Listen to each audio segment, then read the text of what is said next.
एक समय की बात है। एक व्यक्ति का विवाह हुए कई वर्ष बीत गए। विवाह के बाद उसकी पत्नी एक बार अपने मायके गई हुई थी। पत्नी के मायके में रहने के कई दिनों बाद उसका पति अपनी पत्नी को विदा कराने के लिए ससुराल पहुंचा। ससुराल में कुछ दिन तक रहने के बाद वह अपनी पत्नी को मायके से विदा करने की बात अपने सास ससुर से कही। बुधवार का दिन होने के कारण उसके सास ससुर ने कहा कि इस दिन बेटी ससुराल नहीं जा सकती, इस कारण विदाई नहीं हो सकती।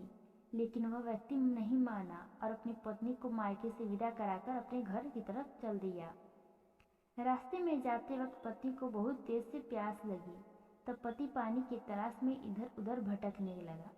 काफी देर के बाद जब वह पानी लेकर वापस लौटा तो उसने देखा कि पत्नी के पास उसी की वेशभूषा में कोई अन्य व्यक्ति पत्नी संग बैठकर बातें करते हुए दिखाई दिया। दोनों व्यक्ति आपस में लड़ने लगे। पहले व्यक्ति ने गुस्से में दूसरे व्यक्ति से पूछने कि वह कौन और क्यों उसकी पत्नी के साथ बैठकर बातें कर रहा है। फिर आपस में लड़ने लगे।